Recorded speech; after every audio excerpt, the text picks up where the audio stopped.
Hoje vamos conversar com a Lira Santiago, filha da ativista ambiental Rosane Santiago, e também com o jornalista e mestrando em sociologia Felipe Pessoa. Os dois vão falar sobre o assassinato da Rosane Santiago em janeiro de 2019, em Nova Viçosa, na Bahia. Foi o primeiro crime, o primeiro assassinato de líder ambiental no governo Jair Bolsonaro. Já faz 2 anos, né, desse crime e a família até hoje pede providências às autoridades. E nós vamos falar sobre esse caso porque o assassinato de ativistas, de defensores de direitos humanos, não é para ser esquecido. Ô Lira, eu gostaria que você falasse por que sua mãe foi assassinada. Oi, bom dia. Mamãe lutava contra a plantação de eucalipto e o transporte de eucalipto que se dava no rio, tiravam a lama do rio e jogavam no mar. Consequentemente, atrapalhava também o ambiente geral da praia de Nova Viçosa e, em consequência, também o turismo de Nova Viçosa, né? Porque o mar ficava cheio de lama. E ela lutava contra a passagem dessa balsa. Ela era uma líder, uma liderança dessa reserva extrativista, né? Era Sim, ela era conselheira. secretária da MIREC, né, que era a Associação dos Moradores de Nova Viçosa, e fazia parte também do conselho da Resex, da região de Nova Viçosa. E a sua mãe vinha recebendo ameaças de morte. Sim, tinham, se eu não me engano, 5 boletins de ocorrência com ameaça de morte. Inclusive, ela omitia isso da família. A gente não tinha essa informação. Depois, durante o processo, que a gente foi saber dessas ameaças. A atuação dela em defesa do meio ambiente acabou fazendo com que ela se colocasse contra os interesses de gente poderosa lá na região. Foi isso que aconteceu? Acho que ela batia de frente principalmente com as pessoas do conselho. Acho que ela via algumas coisas erradas lá, falava, cobrava de governantes. Na época, o prefeito teve alguns relatos do prefeito, né, de cobrança dela, da prefeitura e tudo. Sei. E a apuração do caso, Lira? O que a polícia disse para a família até hoje? A polícia, ao que parece, considerou o caso como crime comum. Vocês não concordam com essa resposta, né? Não tem como concordar, né? A princípio, não teve perícia local. Foi ter perícia no local do crime após 20 dias. Na época, a gente teve que entrar em contato com alguns governantes da Bahia, teve cobrança em plenário de uma deputada no Congresso, porque não teve, a princípio, não teve nenhum tipo de perícia, nada. E depois das investigações ocorrendo, foi considerado latrocínio, né? Crime seguido de morte. Teve um rapaz que confessou o crime, ele eu confesso, né, no inquérito, e as outras investigações não ocorreram mais. Ô Felipe, você acompanhou o caso, né, para o Brasil de Fato, também para o Brasil Atual, e você conhece bem o assunto. Você também, você acredita também nessa história de crime comum, que foi a versão dada pela polícia até agora? De modo algum. Foi um crime bárbaro. A Rosane, ela foi encontrada com pés amarrados, mãos atadas, um lenço no pescoço, uma cena brutal. Então, é uma cena que dificilmente poderia ser produzida por um único autor. Isso para qualquer pessoa olhando de fora, de início o caso.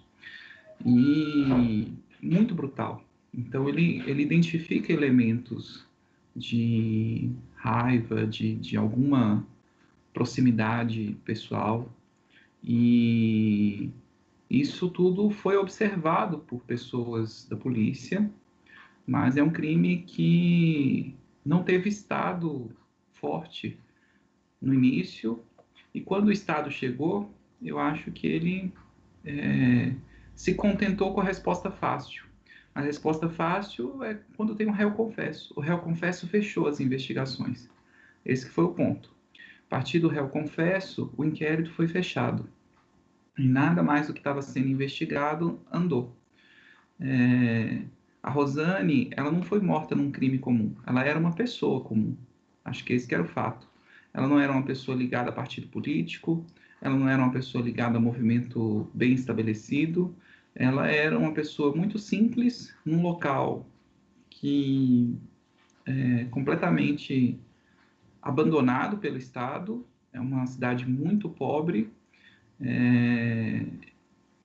e que defendia a natureza, defendia a educação ambiental, e isso incomodava generalizado, porque acho que é toda uma estrutura, você vai vendo onde é que tem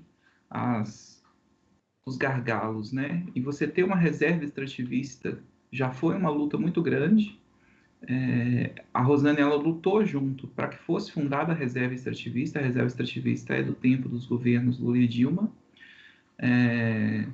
Então ela passou a fazer parte do conselho da reserva e é isso, assim, um crime muito bárbaro em que não teve uma investigação que terminou. Eu acho que essa investigação ainda tem muitos elementos que a própria polícia pode voltar e investigar e chegar nos autores. Ainda tem muita gente para ser ouvida nesse processo. Você poderia citar algum ponto de alguma coisa específica assim que não tenha sido esclarecida e que a polícia ainda poderia tentar investigar ou ouvir mais gente? Acho que o ponto mais quente, pensando eu como jornalista, quando eu fui e eu falei com muita gente, eu acho que o local mais profícuo para uma investigação policial é a partir das pessoas. Nem sei se as provas materiais, elas, muito rapidamente, elas deixam de contar a história, porque podem ser movidas, os objetos são movidos, você tem uma série de coisas. E não foi feito perícia no local do crime, no momento do crime. Então, perdeu-se. Mas você tem as pessoas. E no caso da Rosane, você tem o Conselho da Reserva Extrativista do Caçurubá. É um conselho de cerca de 20 pessoas. E uma das ameaças de morte que a Rosane sofreu foi dentro de uma reunião desse conselho. Isso está registrado em ata. Então, eu penso que uma boa investigação policial podia voltar ao Conselho da Reserva Extrativista do Caçurubá e conversar com os conselheiros e com o ICMBio, porque era o ICMBio o ICMBio ele organiza as reuniões do conselho. Ele é tipo o moderador, o elo do Estado que modera as relações entre os extrativistas. Então há ali interesses muito diferentes e aonde os conflitos eles se materializavam.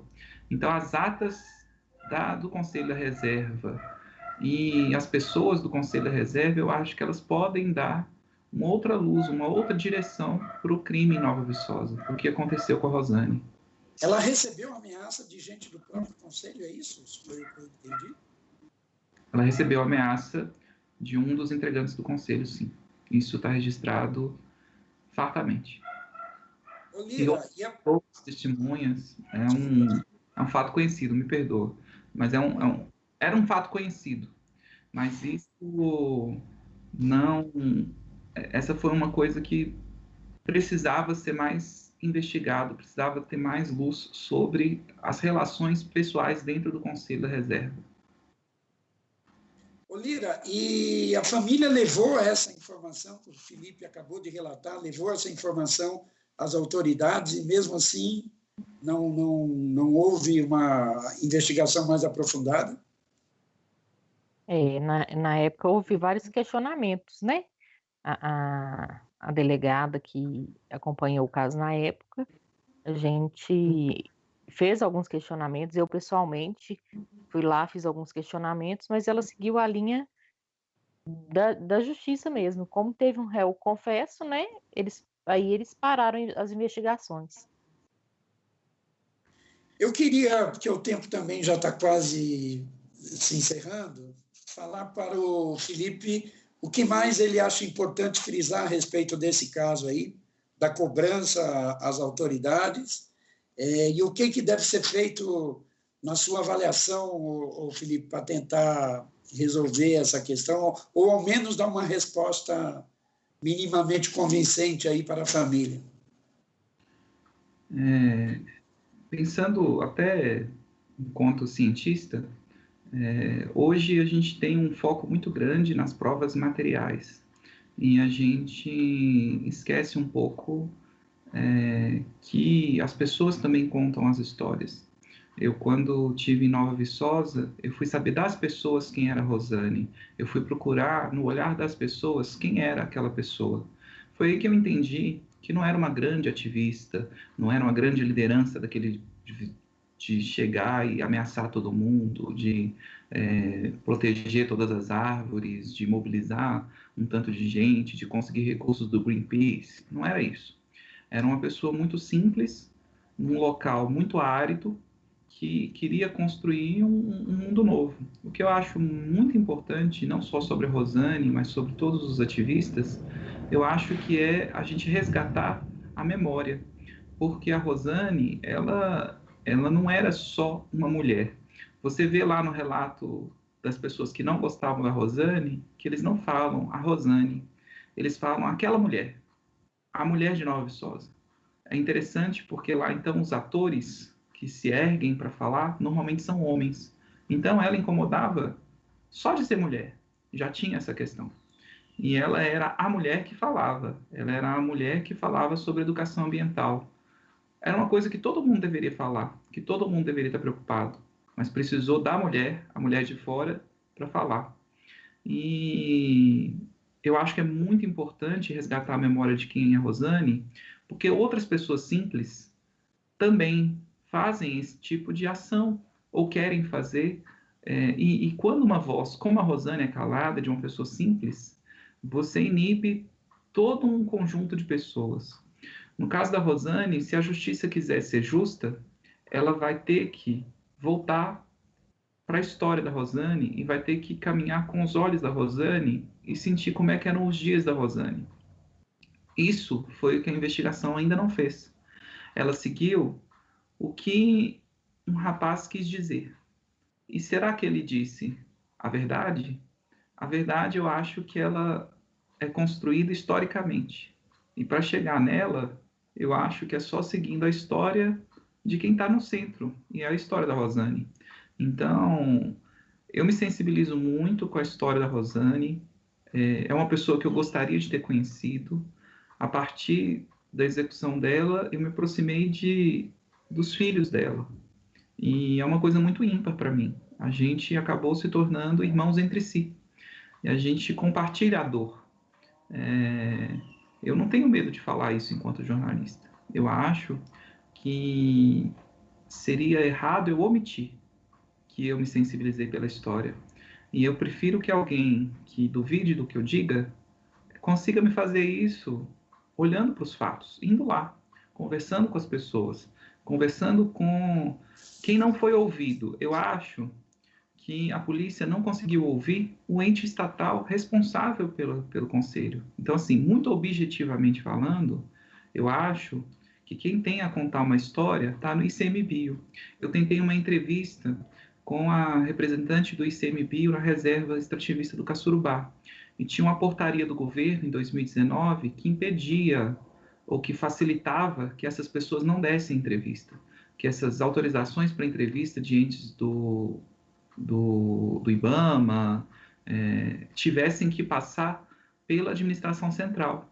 Então, eu não consegui uma entrevista com quem organizava as reuniões. Essa pessoa não falou comigo. Eu acho que ela tem a contar, porque ela presenciou uma ameaça de morte. Isso é muito forte. Eu acho que tem pessoas para serem ouvidas que ainda não encontraram um ambiente adequado, um ambiente seguro, um ambiente para dizer a verdade, para dizer quem foi a Rosane, por que ela morreu. Ô Lira, a sua mãe perdeu a vida por uma causa, né? Por uma luta. E para que a memória dela também seja resgatada, o que você gostaria de dizer aí às autoridades, então, que ainda devem uma resposta sobre esse caso? Realmente minha mãe, como o Felipe disse, era uma pessoa muito simples, era uma pessoa muito amável, era uma pessoa, eu falava com ela que ela era até ingênua de confiar em todo mundo, muito amiga de todo mundo. Minha mãe gostava de gente, e minha mãe era apaixonada com a natureza. Então, essa finalização do inquérito, realmente a gente não concorda. As autoridades sabem que a gente não concorda, e deveria, sim, na época eu cheguei a questionar, ter uma investigação maior, sabe, do que ela era. Isso em momento algum contou no inquérito, né? Aí fica aí essa indignação da família mesmo.